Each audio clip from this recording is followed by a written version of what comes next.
این روزایی که میبینیم بالکل آجیسا به مرگ و خطرناک شده و دیانت کنیم میگه خدایا مرگ بده. ایزم نیز در خانه که در بتمشتم که بشیره گرم شده یا اگر روغن یا برد یا چیزی باش پخش و پخت کنم بشینم بخورم تا بگه گفتی اگر تا میرم دوتا نان خنک در نان بایی میگیرم میان بختشالی میل بشتم که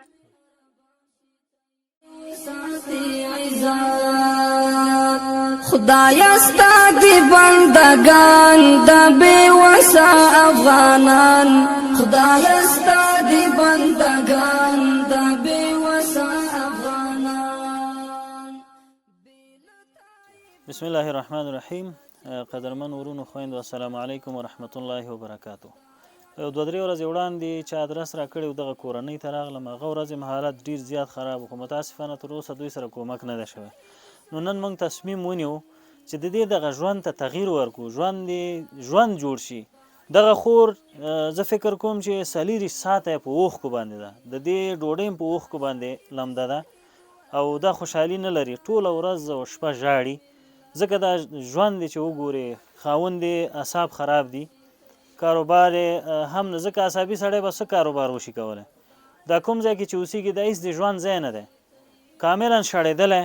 دا اوس هم دلته خټې دي، اوبه دي، هر طرف نه اوبه ورباندې راځي. دوی دومره توانایي نه درلوده چې یو پلاستیک واخلي دغه کړکۍ ته یې ولګوي.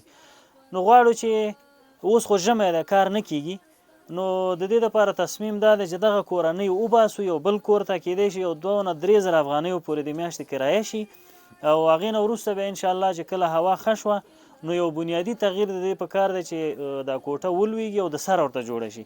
نو ټولو خویندو ورونو باندې غږ کوو چې د دغې مسلمانانو ژوند ته تغییر ورکړئ تر څو ستاسو ژوند الله بدل کړي او د دې سره مرسته کول انشاءالله امید لرو چې الله به موږ ته په جنت کې کور راکړي. که د دې کور مو جوړ کړو جنت کې به الله کور راکړي انشاءالله.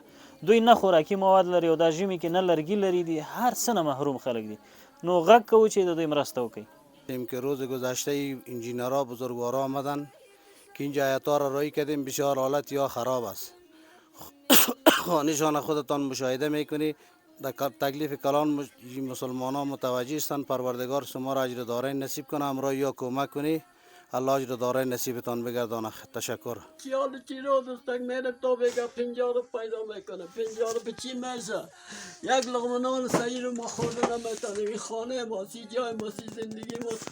بیاده دا 3-4 تا بیادر دارم نمیشه. خدا یکیش اگه به دردم بخوره کلش میخواه که نباشه، نابود شود، گم شود.